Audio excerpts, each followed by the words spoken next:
No podemos recurrir a la biología, a los desequilibrios neuroquímicos como explicación. ¿Realmente todo el mundo debería ir al psicólogo? ¿Cómo hacemos para elegir un psicólogo basado en evidencia? ¿Hasta qué punto esas etiquetas diagnósticas pueden apoyar o limitar? ¿Cuáles son las bases para tener una relación sana? Cuidar la relación, cuidar el vínculo. ¿Cuánto tiempo dedicas al móvil a diario? La psicología está presente en cada aspecto de nuestra vida, aunque muchas veces no seamos conscientes de ello. Desde cómo gestionamos el estrés y la productividad en nuestro día a día hasta la manera en la que nos relacionamos con los demás o nos alimentamos. Hoy exploraremos cómo aplicar la psicología a estos ámbitos clave, buscando herramientas prácticas para mejorar nuestro bienestar. Para todo ello estamos con Miriam Rocha. Ella es psicóloga especializada en terapia de conducta, desempeña su labor clínica en ITEMA y es docente en varios másteres. Además, divulga en Instagram, Miriam Rocha Psicóloga, en Twitter y en su blog. Bienvenida, Miriam, muchas gracias.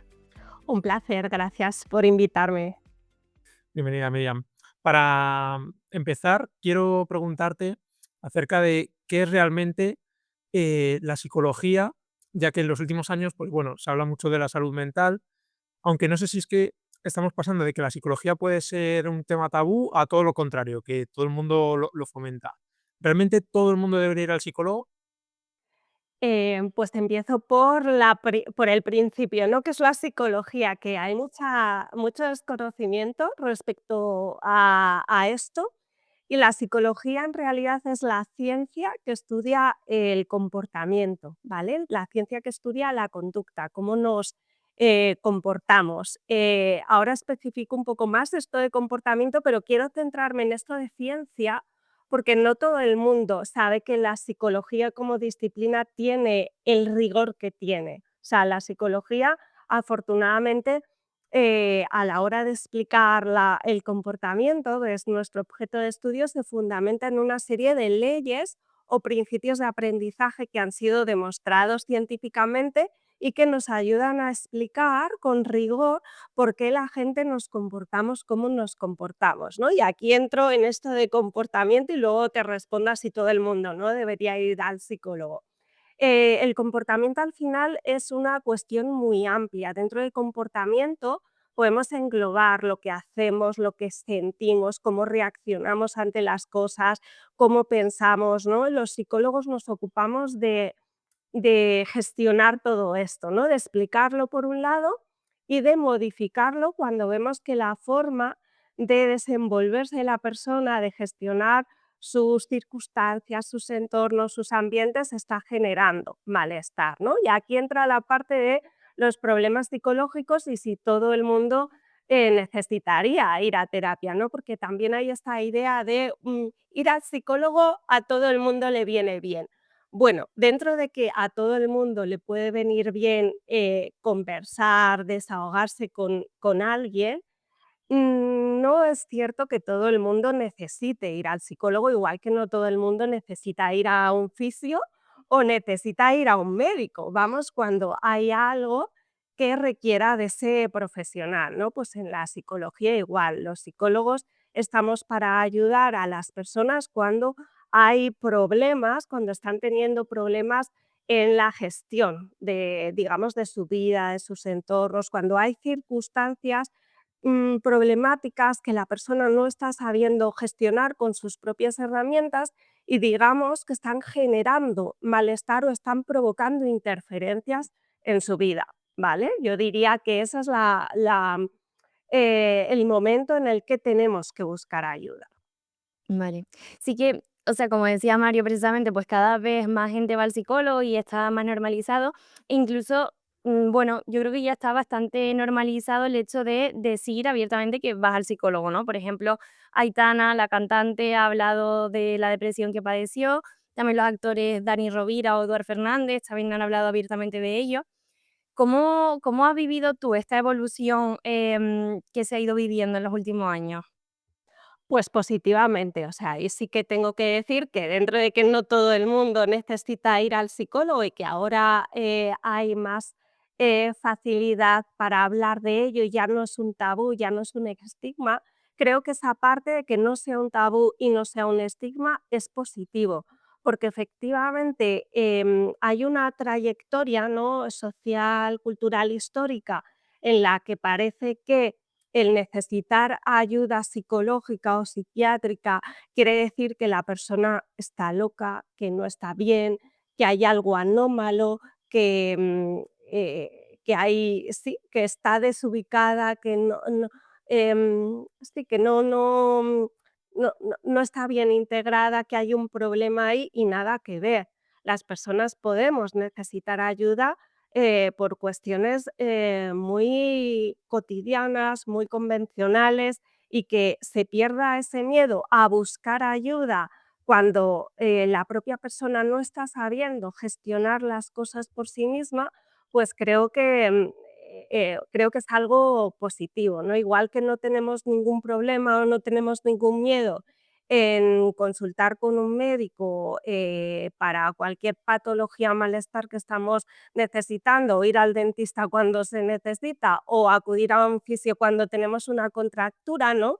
Que parece que eso no está estigmatizado, pues, la misma libertad, y la misma normalidad deberíamos darle a cuando una persona está teniendo dificultades con ciertas cosas y busca la ayuda de un psicólogo para que le ayude a, desarrollar habilidades para gestionar mejor eso, para, gestionar mejor el malestar que esté, sintiendo ante ciertas circunstancias, lo que sea, ¿no? Porque los problemas psicológicos pueden ser muy diversos. Yo soy una persona que nunca ha ido al psicólogo, no por nada, sino porque, por suerte, por así decirlo, pues creo que nunca lo he necesitado, no tengo ningún problema si algún día siento que lo pueda necesitar el acudir. Pero claro, yo no sé exactamente cómo funciona eso de ir al psicólogo. O sea, yo cuando vaya, ¿qué puedo esperar de ir al psicólogo? ¿Qué consejos puedo esperar que me vaya a dar? ¿Qué me va a decir? Cuéntanos un poco. Bueno, pues muy buena pregunta, porque así también, las personas que estén como tú, ¿no? En esa, con esa incertidumbre de qué hacemos realmente los psicólogos, pues esta información le puede ayudar. Dentro de que, no todo el mundo, no desde todas las corrientes de psicoterapia se actúa igual, yo voy a hablar desde lo que conozco, que es la psicología, digamos, basada en la evidencia, que es lo que yo recomendaría, ¿no? Que si uno quiere ir a un psicólogo, se informe de que trabaja desde la ciencia, desde esta perspectiva, científica, de análisis y abordaje científico del comportamiento. Entonces, ¿qué se puede encontrar alguien cuando viene a terapia? Pues lo primero que se suele hacer es una fase de evaluación, una fase de recogida de información sobre el problema, lo que está generando malestar, cómo se encuentra la persona, y también recogida de información general sobre cuál es su contexto, cuáles son las circunstancias, porque los problemas psicológicos están muy mediados por las circunstancias que tiene la persona, no aparecen en el vacío, aparecen en el momento en el que la persona tiene que manejar unas circunstancias de vida y a lo mejor no tiene las herramientas más adecuadas para gestionarla bien. Entonces hay que evaluar, todas estas piezas de información, cuál es la problemática, cuáles son las dificultades y las características de la persona, de sus ambientes, de sus entornos.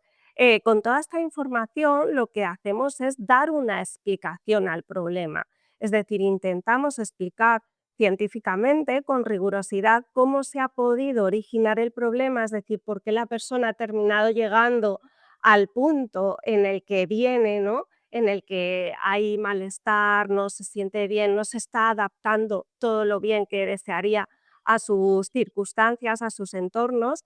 Y entonces, con toda esta información, proporcionamos una explicación sobre ese origen del problema y por qué se está manteniendo, para a partir de ahí, que es lo más importante, ver cómo podemos hacer cambios, ¿no? Y a partir de ahí empezaría la intervención propiamente dicha, en la que el psicólogo es una guía en el cambio, ¿no? Pero la persona tiene un papel activo, tiene parte de responsabilidad, porque al final la terapia es en sí mismo un proceso de aprendizaje en el que el psicólogo a lo largo de la intervención va a ir enseñando, entrenando otras herramientas de manejo que la persona va a implementar, va a practicar, va a llevar a cabo, y gracias a ese desarrollo de nuevas habilidades y herramientas, pues el problema va a desaparecer, ¿no? Así que en eso consistiría la terapia. Y, o sea, hablabas que tiene mucha importancia esa primera parte, ¿no? De detectar por qué está pasando lo que está pasando y por qué surgen esas conductas. ¿Siempre, viene determinado por el contexto o hasta qué punto influyen, temas más, no sé, mecanicistas o fisiológicos, digamos, que últimamente se habla mucho, ¿no? De esto de, es porque la dopamina, no sé qué, es porque, ¿no? Un poco ese enfoque, ¿hasta qué punto, realmente afecta? ¿Y qué papel en ese sentido juegan o cómo se diferencia el papel que tiene un psiquiatra y un psicólogo? Vale, muy buena pregunta también, Paula, porque hay mucha confusión respecto a esto. Dentro de que la biología puede ser una variable más o lo orgánico puede ser una variable más a tener en cuenta a la hora de analizar un problema psicológico, lo que sucede en el cerebro no es la causa, no suele ser la causa de los problemas psicológicos, aunque muchas veces sí que se utiliza, es frecuente que se utilice el desequilibrio entre neurotransmisores para explicar ciertos trastornos, ciertos problemas mentales o psicológicos, ¿vale? Pero voy a explicar el por qué no podemos dar eso como causa, no podemos recurrir a la biología, a los desequilibrios neuroquímicos como explicación. Al final, cuando surge un problema psicológico, no surge en el vacío, tiene que ver, al final se trata de una interacción con nuestro entorno, con nuestras circunstancias. Nuestro entorno nos plantea unas demandas y nosotros con nuestro repertorio de conducta que hemos ido aprendiendo, tratamos de dar solución a eso que nuestro contexto nos demanda, nos plantea, ¿no? Y a veces resulta que nuestras habilidades, nuestras herramientas no son suficientes para dar una buena respuesta, para generar una buena adaptación, ¿no? Y entonces es cuando, digamos, surgen los problemas psicológicos. Claro, ¿qué pasa? Que cuando nosotros nos comportamos, ocurren cosas dentro de nuestro cuerpo. Hay una base, hay un correlato neuropsicológico, neuronal, biológico, que acompaña la conducta, pero esa conducta no sucede en el vacío, sucede porque nuestro contexto nos plantea demandas, demandas ante las que tenemos que responder, ¿vale? Entonces, es importante entender que eso que sucede en el cerebro no es lo que causa la conducta, sino que es el correlato, es otro nivel de análisis, digamos, que corresponde a otra disciplina, pero que va a la par. Pero si nosotros queremos analizar por qué una persona reacciona emocionalmente como lo hace ante una circunstancia, ante un evento, por qué la persona hace ciertas cosas para gestionar cierta situación, nos tenemos que ir a analizar qué está pasando en su ambiente que requiere que la persona reaccione así o que explica que la persona reaccione con cierta emoción, para entender por qué algo nos provoca una determinada emoción, que además será diferente la que me provoque a mí que la que le provoque a otra persona, tenemos que ver qué historia de aprendizaje tenemos con ese evento, con ese estímulo, porque es lo que le dota de capacidad de emocionarnos. Ahí es donde está la explicación de la conducta, no en lo que pasa en el cerebro a la par que nosotros experimentamos esa emoción. Pero es muy difícil a veces de entender esto si uno no tiene formación al respecto. A veces utilizamos la correlación como causa y no es Sí. así.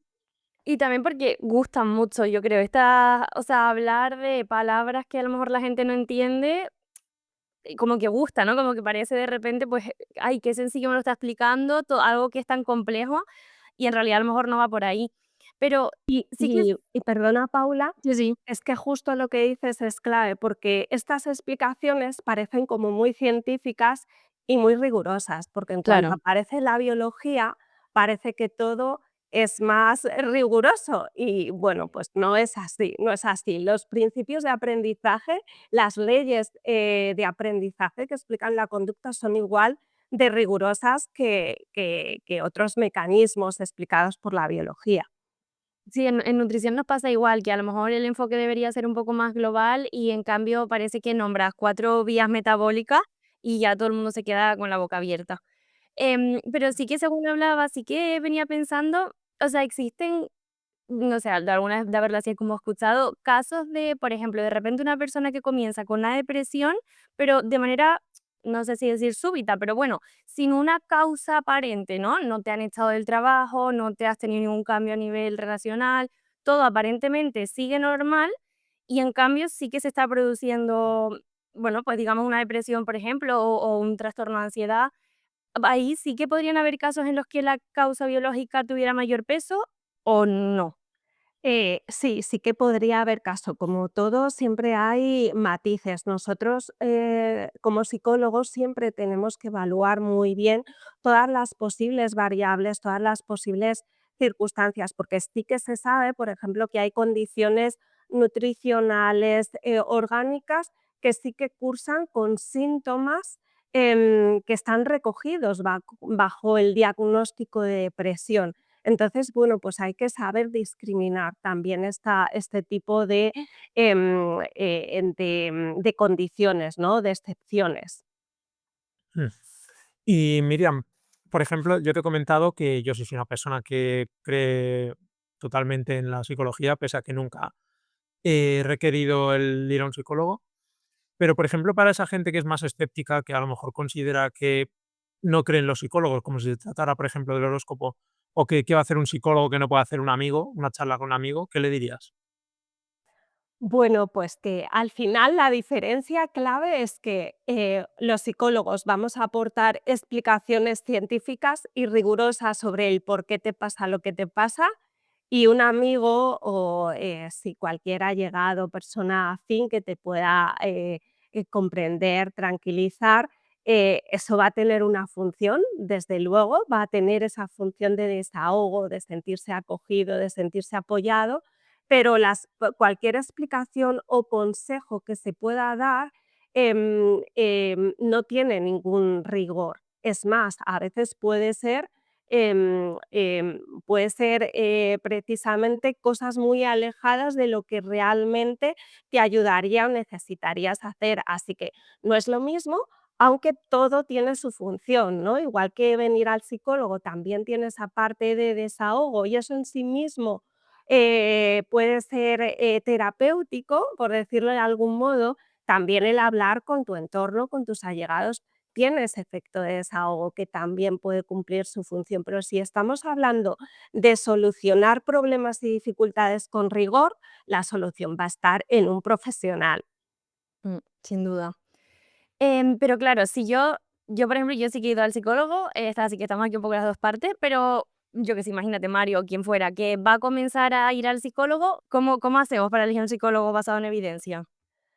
Pues, a ver, yo, la primera recomendación es, siempre que pregunten en su entorno, personas que sepan que han ido a psicólogos, cuál es su experiencia.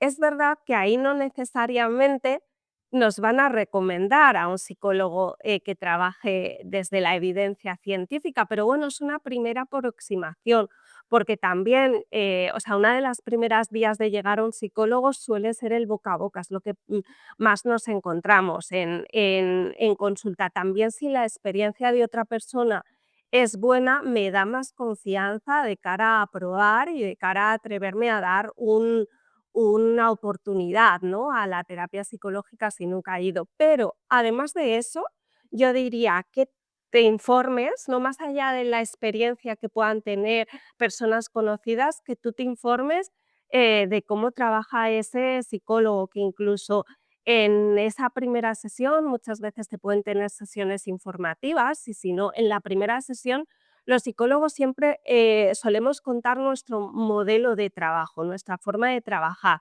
Entonces ahí es buen momento también para escuchar qué nos cuenta la persona, porque si trabaja desde la evidencia normalmente lo solemos explicitar, lo solemos decir, se va a ver claramente en esa forma de trabajar que vamos a explicar, a compartir.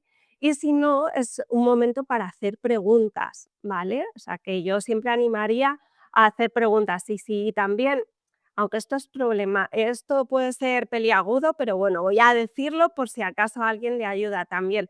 Si uno está pensando en acudir al psicólogo, pues a lo mejor puede consultar en redes sociales psicólogos basados en la evidencia y empezar a tomar contacto con estos contenidos, pero con un sentido crítico.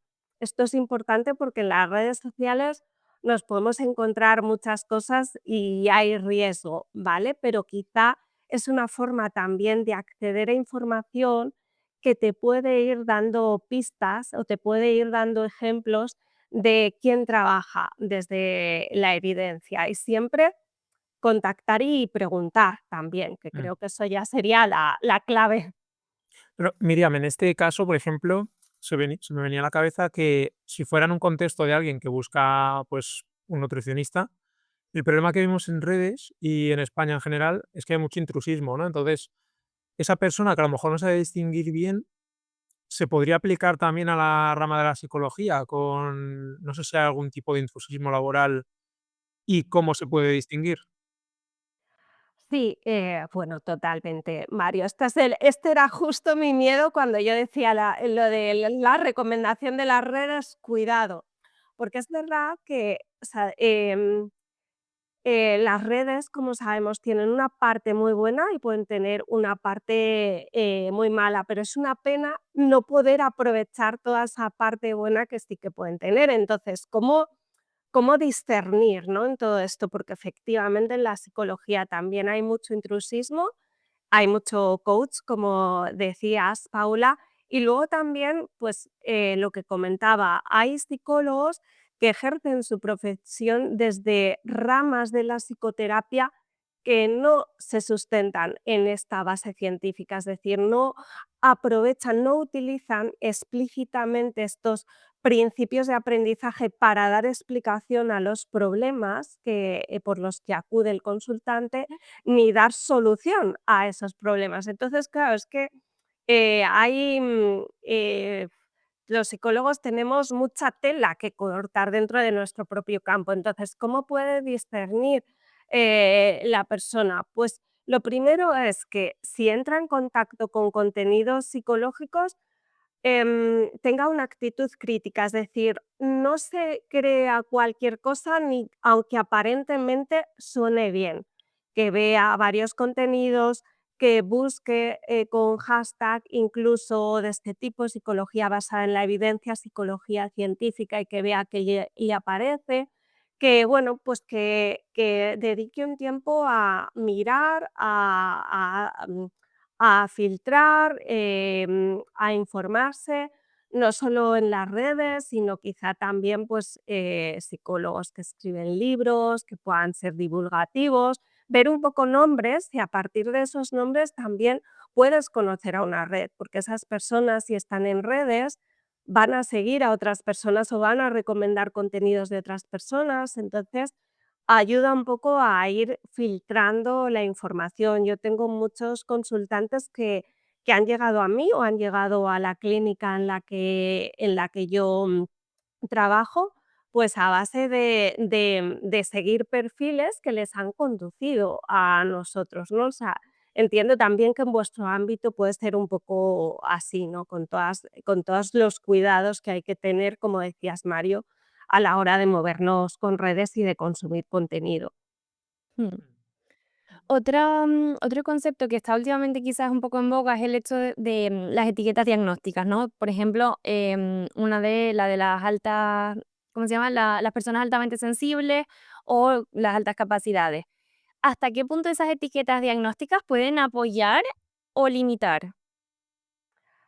Pues, buena pregunta. Pueden suceder ambas cosas. Dentro de que las etiquetas diagnósticas son nombres consensuados, es decir, son nombres artificiales que la comunidad científica, digamos, ha elegido para denominar una serie de síntomas o de comportamientos que suelen aparecer juntos, ¿vale? Pero en sí mismo no es nada que exista de verdad, ¿vale? No es nada que tenga una base interna, una base orgánica, ¿vale?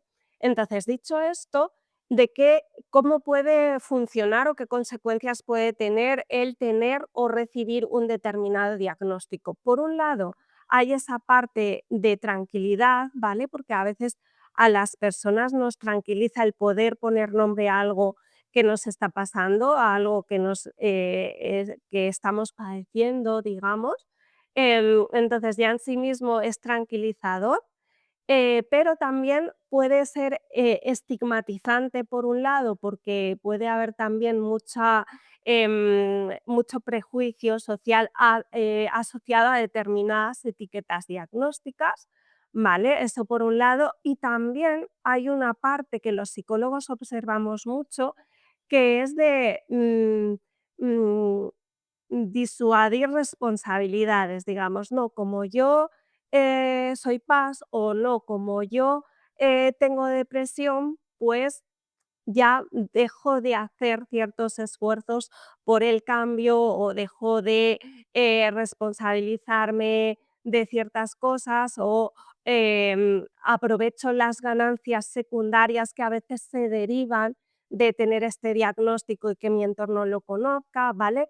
Aquí puede ser, o sea, tenemos que atenernos al caso concreto, porque tenemos que ver cómo funciona o qué papel juega la etiqueta o el diagnóstico en cada persona y nosotros como psicólogos, en caso de que recibamos, ¿no?, estos problemas ya diagnosticados, pues nuestra forma de trabajar con la etiqueta será diferente. Pero yo aquí sí que diría, ya por terminar, que es una labor muy importante para nosotros como psicólogos explicar bien qué es la etiqueta, explicar que la etiqueta es solo un nombre que se pone a un conjunto de conductas que están apareciendo, pero nosotros vamos a explicar por qué se están dando esas conductas, por qué se están manteniendo y sobre todo cómo podemos cambiar esas conductas por otras más beneficiosas que permitan que ese malestar que está sufriendo la persona desaparezca o que le permitan adaptarse a sus circunstancias de una mejor manera, ¿no? Sin que existan estas interferencias que probablemente están surgiendo, ¿no?, cuando la persona viene a terapia. Mm. Genial, Miriam, pues yo es cierto que en este tema no domino mucho, así que la verdad es que escucharte me aclara bastantes dudas. Quiero pasar ahora a un bloque que está a la orden del día, que es el tema de la salud mental, la autoestima y demás. Y como hablábamos al inicio, está en boca de todos, sobre todo desde la pandemia. Yo creo que es cuando más han aumentado los casos, sobre todo entre los jóvenes y incluso en ese desenlace fatal, que no voy a decir la palabra, pues eso, es que creo que la mayor prevalencia es precisamente en esta población joven. ¿Es cierto esto de que cada vez estamos peor en cuanto a la salud mental? Em, Aquí quiero ser prudente porque no tengo las estadísticas, ¿vale?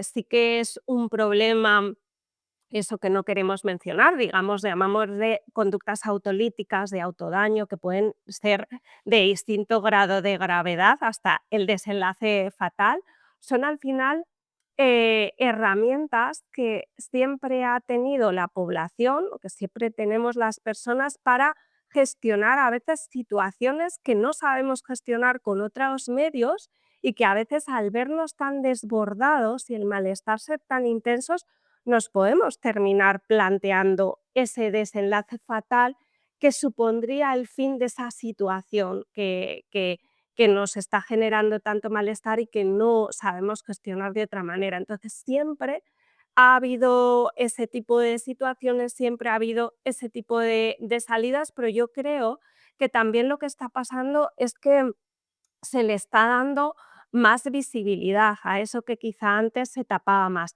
Es probable, pero aquí es donde yo quiero ser prudente, que sí que haya habido un incremento de casos, pero siempre ha existido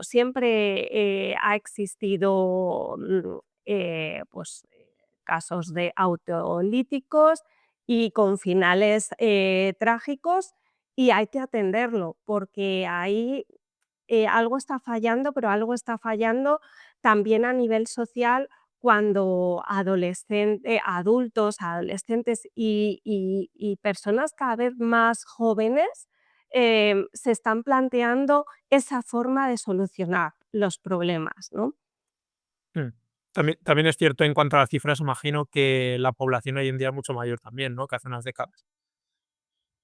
Claro, sí, y yo creo que aquí, bueno, entraríamos en muchos factores, ¿vale? Pero bueno, Claro, yo sí, sí, es que hay propongo cosas que sí que veo preocupantes y que yo creo que coincido con compañeros que nos estamos encontrando. Creo que socialmente cada vez estamos menos preparados para gestionar emociones desagradables. Estas emociones forman parte de la vida y hay que saber convivir con ellas, saber entender que es normal sentirlas en determinadas circunstancias y tener herramientas para gestionarlas bien. Y eso se nos tiene que educar desde pequeños y yo sí que veo quizá una falta de enseñanza en regulación emocional, en normalizar esas emociones, porque culturalmente, o sea, vivimos en sociedades que cada vez más penalizan las emociones desagradables. Se nos enseña que hay que estar bien en todo momento. Entonces, claro, una sociedad que no está preparada para convivir con el malestar, cuando ese malestar aparece, porque va a aparecer, porque hay situaciones difíciles en la vida, no estamos preparados para gestionarlo, entonces llegamos a veces a soluciones drásticas. Entonces yo creo que hay variables a nivel social, cultural que analizar ahí, qué estamos haciendo mal en ese terreno, ¿no? pero igualmente, estoy de acuerdo en que seguro que queda muchísimo, muchísimo trabajo de educación en este sentido, pero también hemos avanzado mucho, ¿no? O sea, Pablo al principio lo comentaba, pues, con famosos como Aitana o Dani Rovira. Ya no es tan tabú decir: "Me encuentro fatal, estoy fatal mentalmente, tengo ansiedad", lo que sea. En ese sentido, yo creo que también hemos avanzado un poco, ¿no? Respecto a, yo qué sé, hace un par de décadas. Sí, sí, desde luego. O sea, habría las 2 caras de la moneda. El ver qué está pasando para que cada vez haya, más problemas psicológicos o, no más problemas psicológicos, porque esto siempre lo ha habido, lo que quizá no tanto es que la persona recurra a un profesional para buscar ayuda. Pero sí que estos casos de no saber convivir con esas emociones de malestar, pues parece que sí que va en aumento. Y luego está esta otra cara positiva, que es que siendo eso así, las personas sepan que pueden recurrir a un profesional, sepan que no pasa nada por Ya. explicitarlo porque ya no va a estar tan censurado y tan castigado y que haya más libertad de expresión ahí y más modelos de conducta, ¿no? Estas personas que están en el ojo público se convierten en un modelo de conducta a seguir que desestigmatiza. Entonces, eso es estupendo, desde luego. Y desde tu punto de vista, ¿qué factores son los que pueden estar generando esa poca tolerancia a esas emociones negativas, a frustración, lo que sea?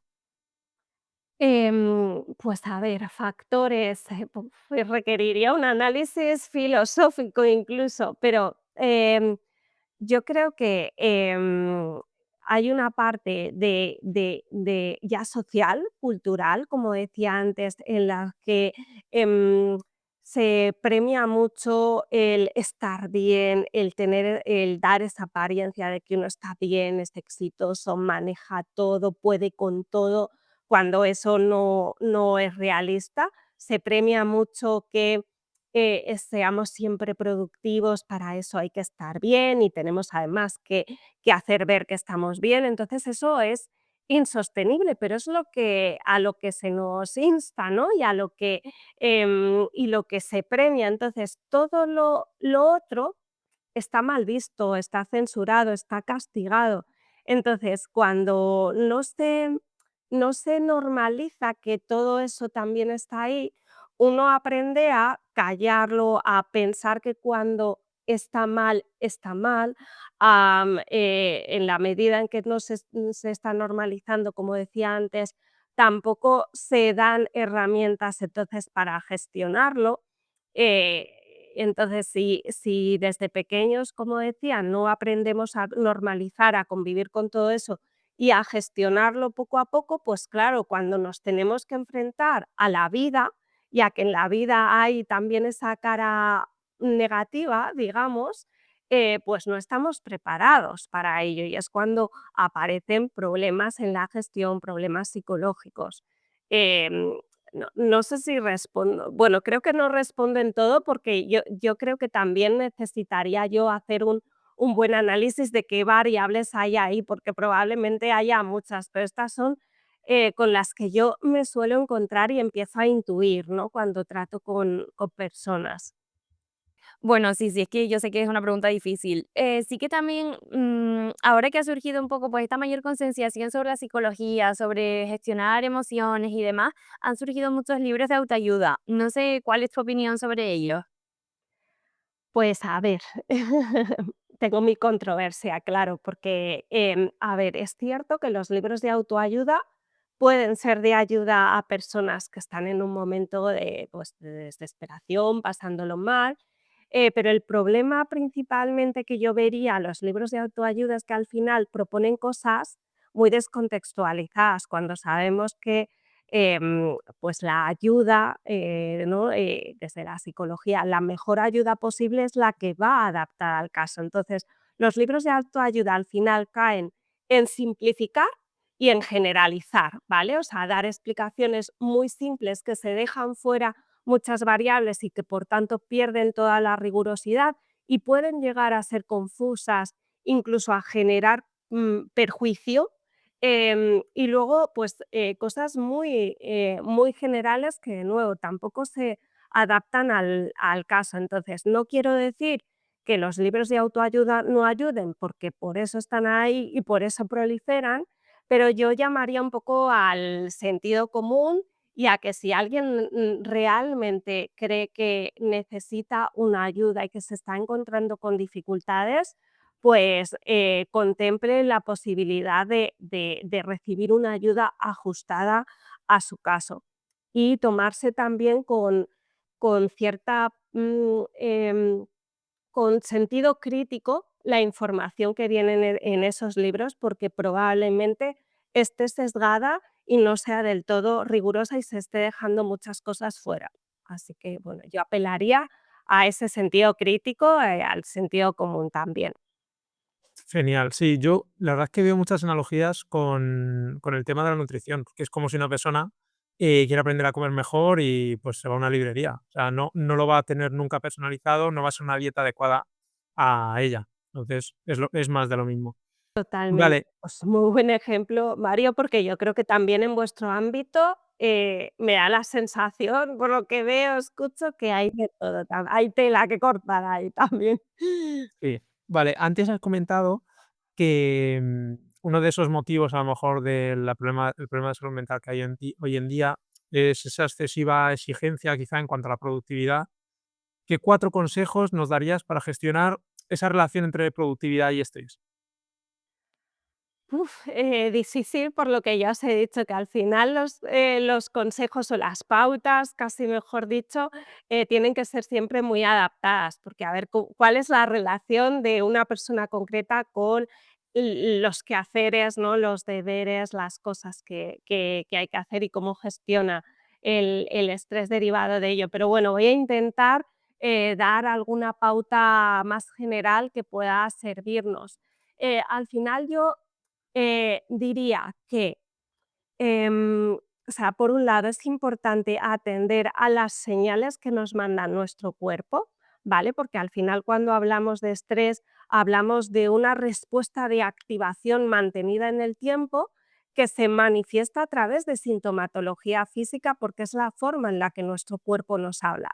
No nos puede hablar de otra manera, nos habla a través de respuestas fisiológicas. Entonces, si están apareciendo síntomas fisiológicos que evidencian ese estrés, hay que atenderlos. O si no sabes qué es estrés, pero estás notando síntomas raros, párate a analizar por qué eso está apareciendo, por qué estás teniendo taquicardias, por qué estás tenso, por qué aparecen contracturas, por qué en un momento dado notas que estás hiperventilando, por qué te aparece una dermatitis, porque es que pueden ser tantísimas las señales que nuestro cuerpo nos da de que algo va mal.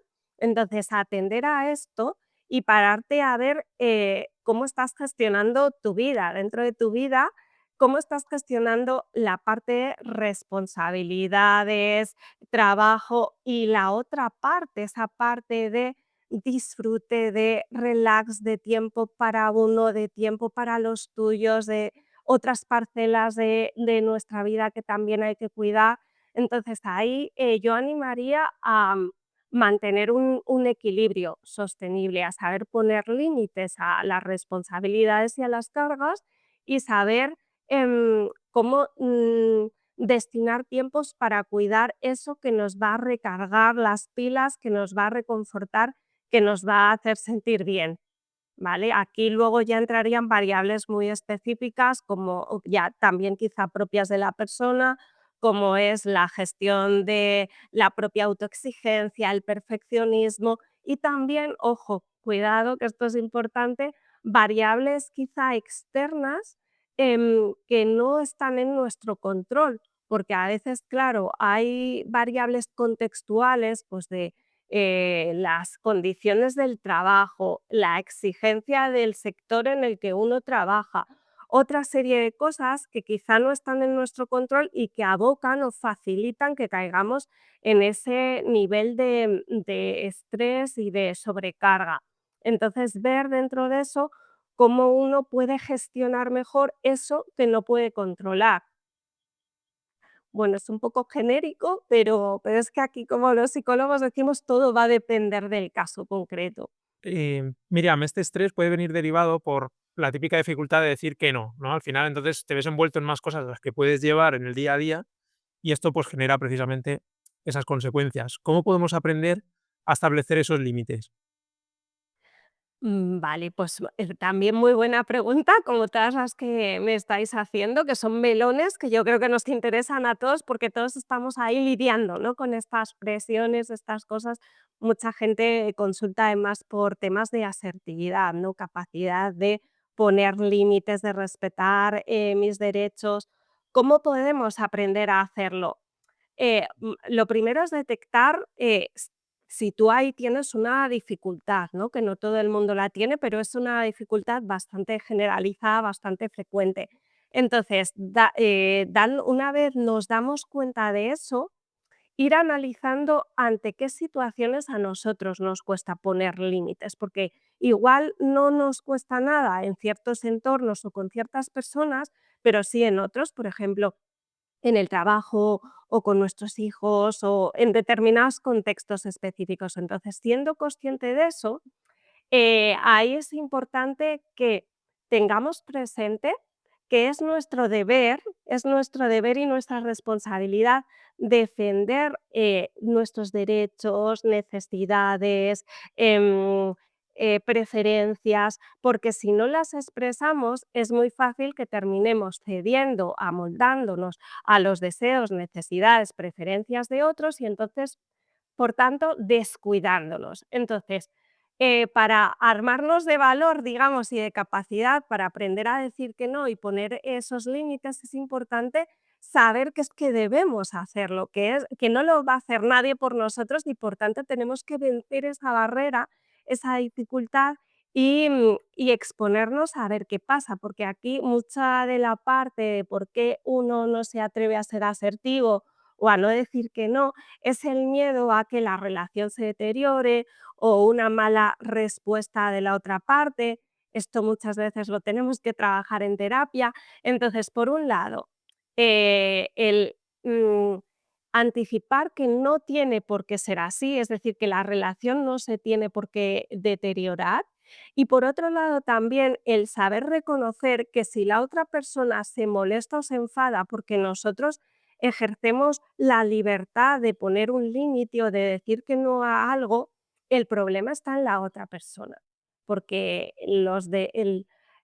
nuestras libertades terminan donde empiezan también los derechos y libertades del otro. Entonces, alguien que no respeta los derechos y libertades de otra persona, pues está teniendo un problema.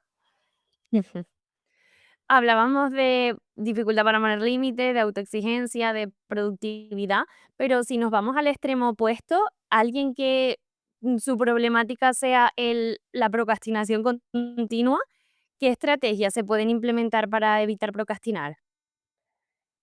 Pues a ver, aquí nos podríamos plantear, o sea, dentro de que ver si quizá la persona está siendo muy exigente y se está poniendo estándares muy elevados, que entonces ahí habría un problema, pero bueno, obviando eso, si verdaderamente hay un problema de procrastinación, un problema en el que la persona no se está poniendo a hacer cosas que debería ponerse a hacer, y que eso está justificado y hay que trabajarlo. Cosas que podemos hacer.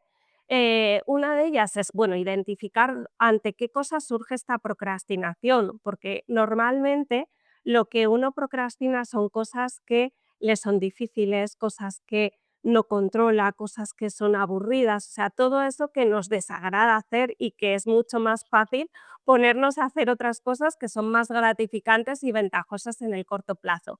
Pero eso hay que lograr hacerlo. Entonces, ¿cómo facilitamos el ponernos a hacer algo que a corto plazo no va a estar reforzado, como decimos los psicólogos? Pues ahí, una de las cosas en las que nos podemos apoyar es en lo que llamamos control estimular, en ponernos como utilizar nuestro contexto para que juegue a nuestro favor. Por ejemplo, poner alarmas que nos avisen de que hay que ponerse a hacer eso y que por tanto faciliten el paso a la acción y ponernoslo fácil. ¿Cómo? Pues adaptándonos a la situación que sea, ¿no? El ponernoslo fácil puede ser, pues si nuestro propósito es lograr ir a hacer deporte, pues vamos a ponernos ya la ropa de deporte antes de que tengamos que salir de casa o dejarnos la bolsa de deporte ya preparada en la puerta para cuando suene esa alarma que nos hemos puesto no tengamos ni que pensarlo ni dedicar más esfuerzo. O llevárnoslo al trabajo para que desde allí ya directamente vayamos al gimnasio o a hacer la actividad que sea, ¿no? Estoy poniendo este ejemplo muy concreto para que ilustrar un poco a qué me refiero, pero esto lo podríamos adaptar a cualquier situación. Si lo que me da pereza es ponerme a cocinar y sé que me vendría bien hacerme comida variada que luego me permita comer mejor durante la semana, pues voy a buscar un momento del día o de la semana en que me sea fácil hacer ese esfuerzo, sacar ese tiempo y voy a hacer la compra para tener ya todo lo que voy a necesitar para que cuando llegue ese momento me sea fácil ponerme a hacerlo, ¿no? O sea, todo lo que facilite, ¿vale? Y luego también es muy importante anticipar, hacer presentes las razones por las que eso merece la pena, porque si no, ya hemos visto que a corto plazo lo que nos da es pereza o nos cuesta esfuerzo. Entonces, tenemos que amortiguar ese esfuerzo de alguna manera. ¿Cómo? Pues haciendo presente el por qué eso es valioso. Pues si como sano y me dejo comida preparada, va a ser más fácil que cuando llegue a casa ya tenga algo de lo que tirar y no termine pidiendo comida a domicilio, comiendo cualquier cosa, basura, lo que sea, ¿no? Bueno, estoy poniendo ejemplos, pero para hacernos a la idea, ¿no? Traer las motivaciones al presente, ¿no? Y eso va a hacer que nos animemos más. Serían algunas pautas que podemos utilizar. Vale, pues tomamos nota. Otro obstáculo también en el aspecto de la productividad es la parálisis por análisis. A lo mejor por ese miedo a fracasar o a equivocarme, que me cueste mucho tomar una decisión. ¿Qué podría hacer si esto ocurre? Bueno, esta es muy buena. Pues, como digo, siempre lo primero es detectar que eso te está ocurriendo, es decir, que la razón por la que tú no haces ciertas cosas es porque te quedas ahí estancado, anticipando escenarios, analizando posibilidades, abriendo alternativas, pero no terminando, por elegir ninguna. Entonces, ¿qué podríamos decir aquí? Pues que el reto, o sea, el reto que se podría plantear la persona es decidir en un plazo de tiempo razonable, dependiendo de cuál sea la decisión, ¿vale? Decisiones que está justificado que las podamos analizar más, pero yo siempre animaría entonces a poner un coto, ¿no? Un punto y final en el que tú tengas que posicionarte, que elegir alguna opción y que tirarte a la piscina, o sea, que enfrentarte al riesgo de haberte equivocado o no, pero es que no lo sabremos hasta que no te atrevas, pero sobre todo no permitir que ese análisis o esos miedos, em, o esa anticipación de escenarios te paralice y limite el avance en cosas que pueden ser relevantes, ¿vale? Así que, bueno, animarse a enfrentarse, porque todo forma parte de un proceso de aprendizaje, ¿no? Pues si te has equivocado, pues ver qué ha pasado y enmendarlo, ¿no? Bueno, Que diría un poco eso. genial, pues muy bien consejo. Ahora queremos pasar a otro aspecto bastante importante de la psicología, que es sobre todo seguro que lo ves mucho en el día a día, que son las relaciones de pareja. Y hay una cosa que parece que sucede últimamente, sobre todo en las redes sociales, es que se da demasiada importancia a lo mejor a eso de se está muy bien solo, que no necesitas tener prácticamente pareja. ¿Tú te encuentras algún caso en el que por este tipo de mensajes haya gente que simplemente se le siembra esa duda de querer dejar a su pareja por todo este que se promueve, de que hay que ser muy independiente y demás? Sí, a ver, al final en terapia nos encontramos, yo creo que ambos polos, desde las personas dependientes que no pueden estar solas, que también sería algo a atender, como las personas que, bueno, pues quizá estiman ese poder estar solos, ¿no? Hasta el punto de a veces incluso darse problemas como el miedo al compromiso, la dificultad de estar con alguien o de adaptarse. Yo aquí lo que diría también es que no perdamos de vista que somos animales sociales, que necesitamos de las otras personas también para estar bien, que los otros tener redes, ya no solo pareja necesariamente, pero tener redes de apoyo, tener redes sociales, tener vínculos es un sostén importante para todas las personas y que creo que eso hay que cultivarlo, hay que cuidarlo, hay que procurarlo y no creernos tan autosuficientes, ¿no? Que está muy bien saber sostenerse solo, pero cuidado con creer que solos podemos con todo, ¿vale? Ya digo, no necesariamente es cuestión de estar en pareja. Y ahora, retomando un poco la pregunta, efectivamente, a veces los mensajes dados en redes sociales, no solo sobre parejas, sino sobre otras cosas, a veces malinterpretados pueden llevar a la persona a pensar que está teniendo problemas porque quizá no se ajusta a ese mensaje. Entonces, aquí habría que analizar cuál es la situación de la persona y, y dar como contextualizar el mensaje para que la persona se lo tome en su justa medida o lo interprete en su justa medida. Habría que analizar si ese mensaje quizá le ha interpelado porque además está teniendo problemas de pareja y entonces escucha ese mensaje y como no está bien en su pareja, pues ya piensa que debería estar solo. Eso en el contexto de una terapia de pareja, o sea, en el contexto de una terapia, perdón, se puede analizar, porque si es cierto que está habiendo dificultades en la relación, quizá podemos plantearnos sí solucionarlas, porque quizá las partes de la pareja no están sabiendo adaptarse bien el uno al otro, la una a la otra, y entonces pues podemos tratar de hacer cambios si las personas están dispuestas o incluso a través de una de las partes, ¿vale? Porque no siempre los dos miembros de la pareja quieren venir a terapia y a veces podemos hacer cambios en la relación a través del manejo que está haciendo una de las partes porque cambiando el manejo de uno también fuerza de forma indirecta cambios en el otro. No sé si respondo del todo a tu pregunta, Sí, Mario. sí. Y quería aprovechar también y preguntarte, ahora que lo mencionas, ¿en qué punto de la relación consideras que es conveniente acudir a una terapia de pareja?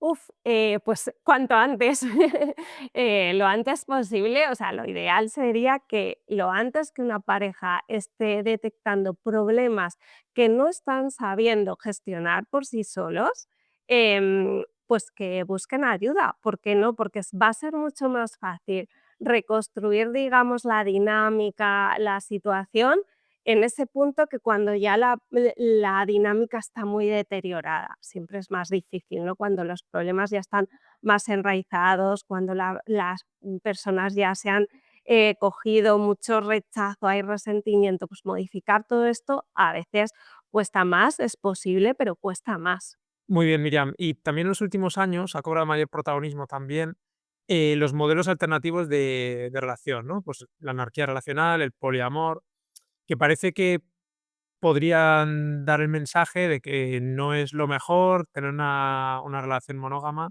que está demasiado anticuado y demás. ¿Tú qué opinión tienes al respecto?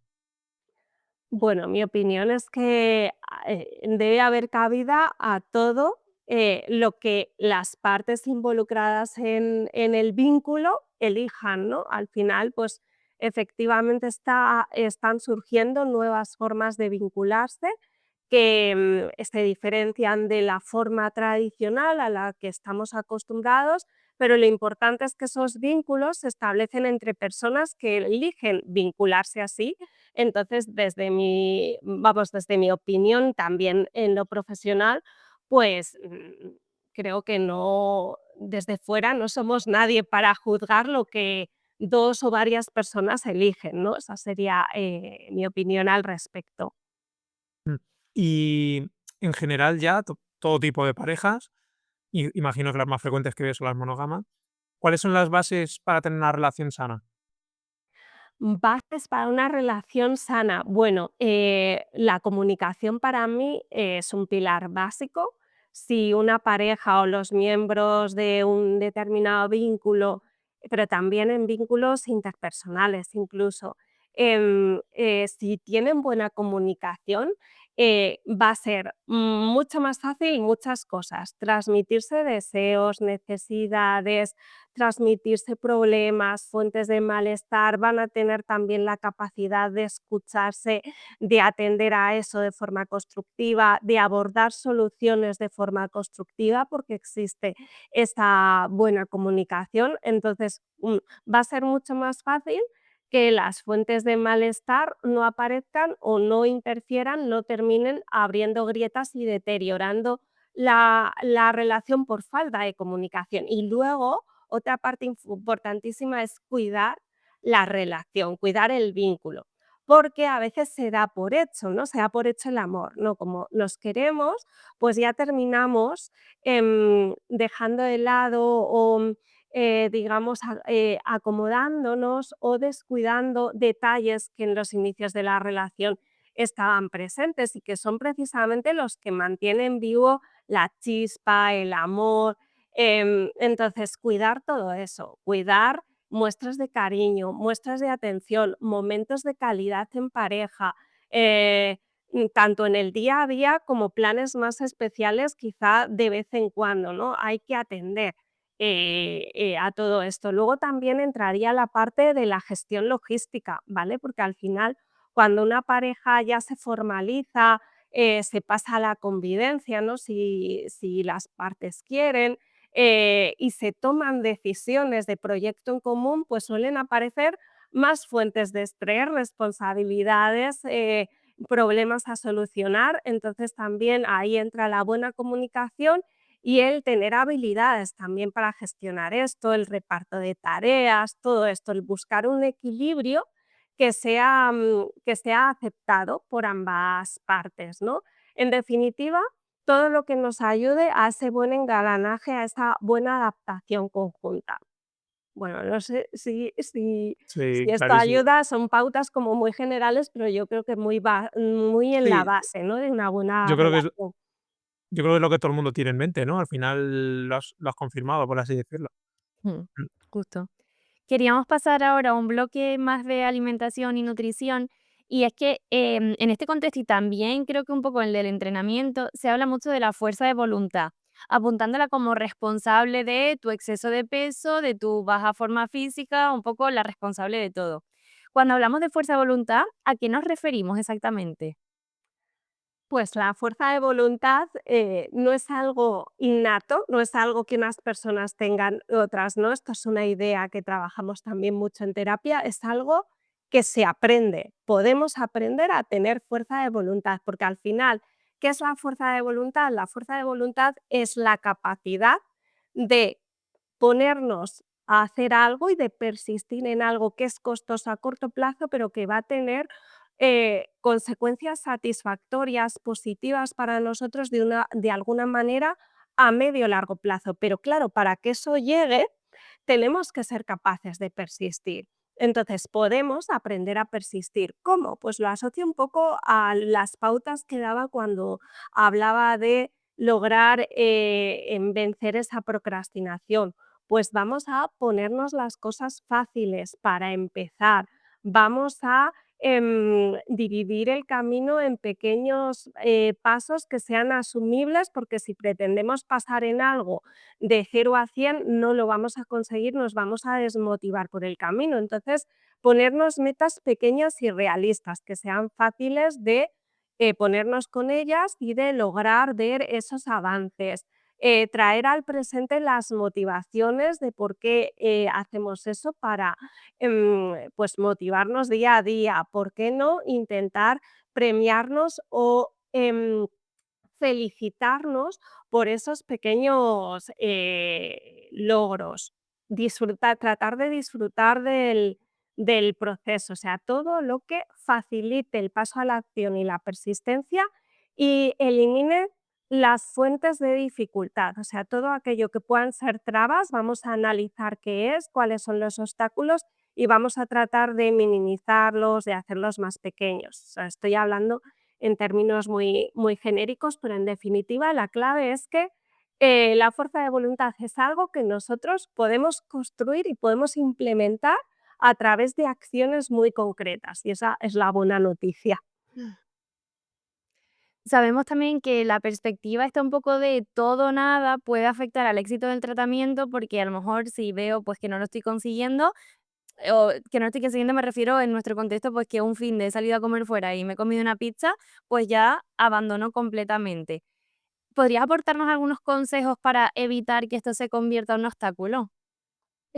Total, pues muy buena la pregunta, Paula, porque eso tira por tierra a veces precisamente muchos avances y el avance es progresivo. O sea, yo aquí lo que diría es que todo avance en algo nuevo, en algo que estamos haciendo por primera vez, que nos es costoso, todo avance es progresivo y probablemente tenga esos altibajos, esos picos de sierra, es decir, no va a ser un avance exponencial, ascendente y sin ninguna dificultad. Entonces, esos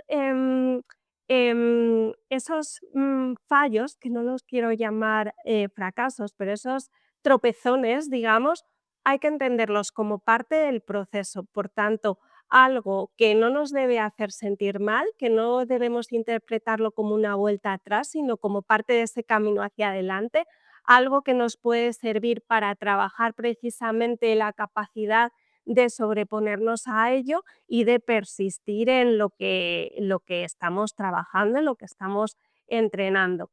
Em, entonces, yo diría que eso se convierta en un borrón y cuenta nueva, porque tenemos la capacidad de, a partir de ahí, volver a hacer las cosas como teníamos previsto. O sea, y que ante cada altibajo, pues podamos como resetear y partir de cero. Y todo eso es lo que hará y conformará ese avance y hará que cada vez nos cueste menos porque cada vez estaremos más habituados, nos saldrá más automáticamente, entonces las trabas cada vez serán menos, forma parte de este proceso de aprendizaje progresivo.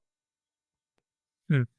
Y Miriam, en consulta, yo creo que tanto Paula como yo, como la mayoría de nutricionistas, solemos ver que las mujeres, bien sean de mediana edad o de mayor, incluso muchas jóvenes, lo, mm, dejan como ver que todo su valor recae en su composición corporal, ¿no? En su cuerpo.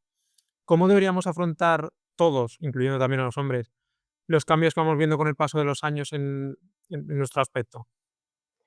Sí, pues esto es complicado porque culturalmente también hay una determinada presión estética, un determinado canon de belleza muy estricto que premia mucho la delgadez, la belleza y la juventud, cosas que no son realistas para muchas constituciones corporales y no son realistas en sí mismas, porque el paso del tiempo va generando cambios tanto en nuestro cuerpo como en nuestra apariencia.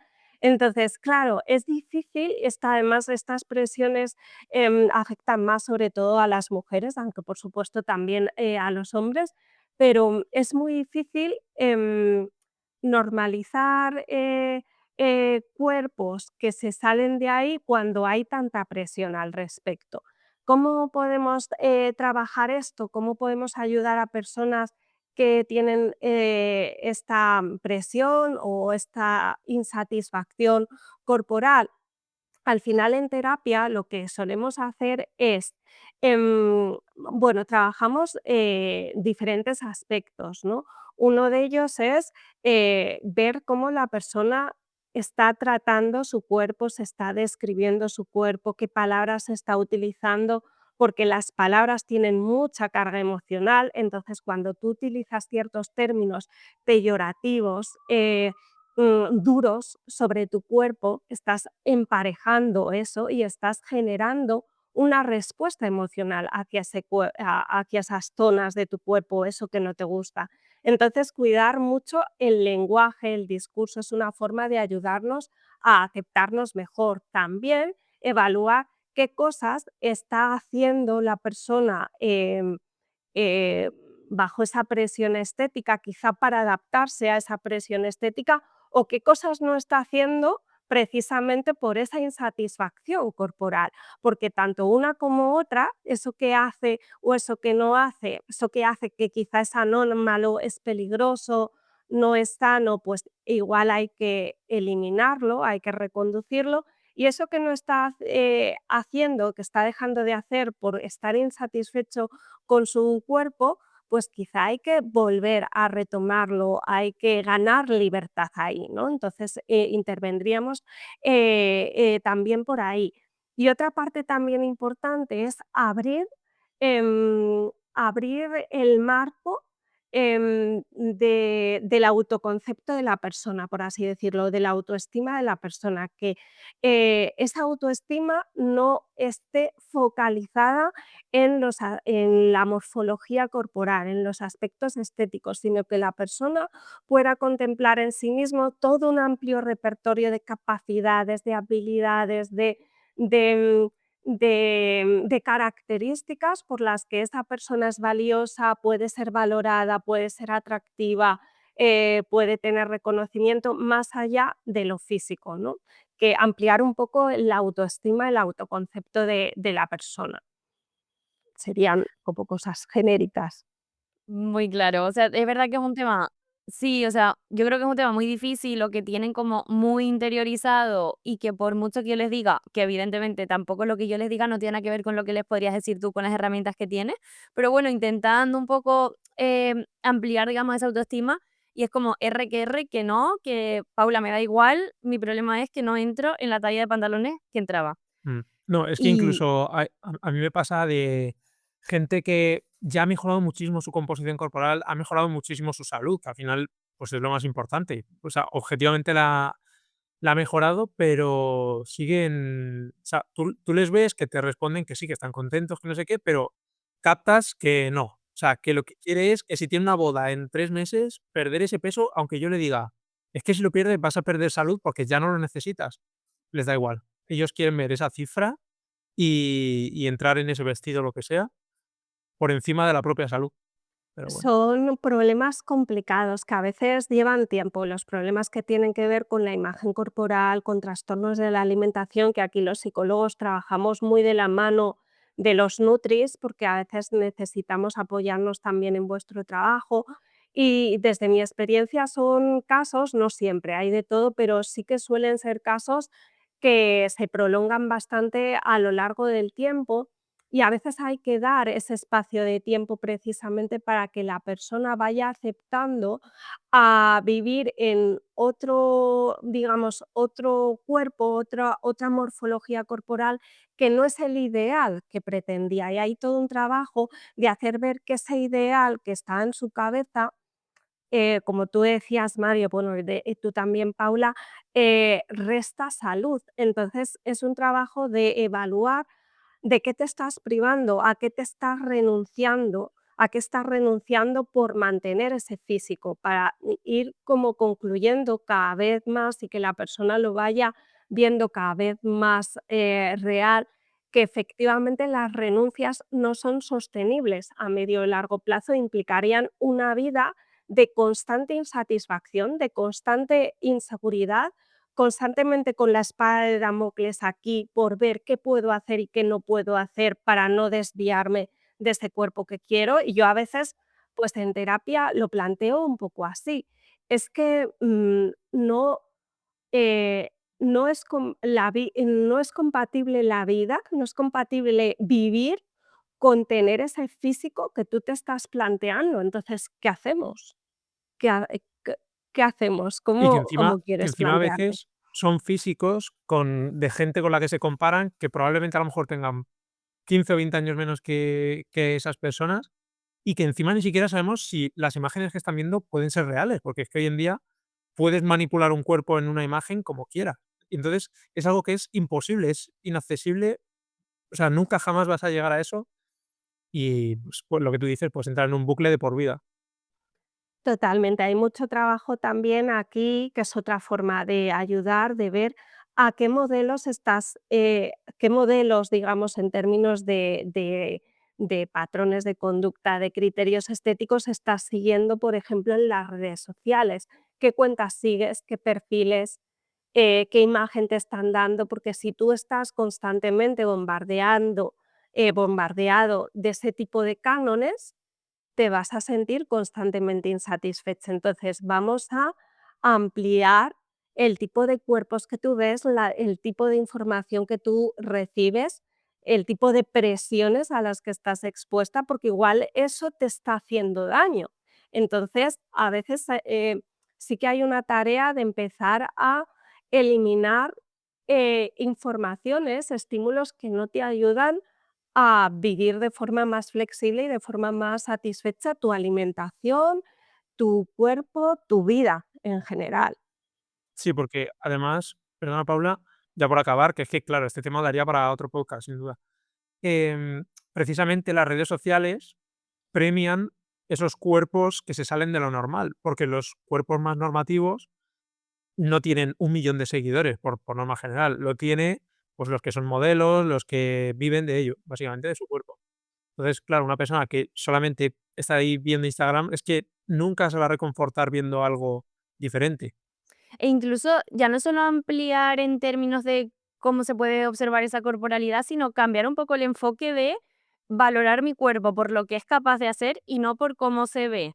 O sea, cambiar el chip de decir, joder, pero es que, y eso sí que, pues que te lo dice mucho también en consulta, decir, Paula, pero es que ahora subo escaleras y no me canso. Pues qué guay, tío. O sea, cambiar ese enfoque y valorar todo lo que es capaz de hacer y de darte. Eso es de una de las, vías también importantes de lo que comentaba antes, de esa vía de ampliar tu autoestima y la concepción que tienes de ti misma, y dentro de eso de tu cuerpo, dejar de valorar tanto la parte estética y valorar más la parte funcional. Pues es que, tengo un cuerpo flexible, tengo unas piernas que me permiten soportar fuerza, moverme, hacer cosas, o sea, ver de qué forma podemos poner en valor, más allá de lo estético, eso que es tu corporalidad, ¿no? Como decías, Paula. Entonces, esta es una vía de acción en este tema muy potente también, que vamos, que tenemos que trabajar en esas reflexiones que hacemos. Pues lo tendremos en cuenta y bueno, pues intentaremos poner nuestro granito de arena para, para poder ayudarlas un poco más. Para cerrar, vamos a pasar un bloque de preguntas cortas, así que bueno, empiezo yo. ¿Cuáles son las demandas que más te llegan a consulta? Pues me llega de todo, porque yo, no me cierro a problemas concretos, porque precisamente me gusta trabajar, diversos problemas para no cansarme, para no aburrirme. Me está llegando mucho últimamente terapia de pareja, pero bueno, es que trato, ya os digo, de todo y me gusta además todo. Y, ya trayéndolo a nuestro terreno, ¿qué crees que podrías mejorar de tu dieta? Bueno, a ver, yo, como de todo, ¿vale? Creo que eso es bueno, pero soy muy golosa.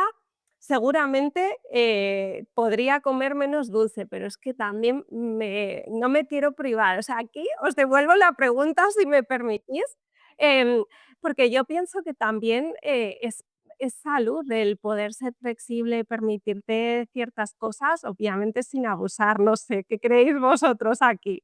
Sí, Sí, sí, sí. Yo sí, creo yo que también opino. es que nosotros lo vemos desde ese punto de vista más tranquilo, por así decirlo, porque sabemos desde el punto de vista científico que no pasa nada porque un día te lo comas. Pero claro, yo sí que entiendo que la persona que no tiene ni idea de alimentación, por lo que ha oído, se piensa que si come ese dulce le va a pasar lo peor. Entonces ya le genera un poco, pues, esa duda. Pero bueno, sí, sin duda, vamos. Yo también como, o sea, yo también como muchísimo dulce, muchísimo. Miriam, si solo pudieras dar un mensaje al oyente, así un poco resumen de la charla, ¿cuál sería?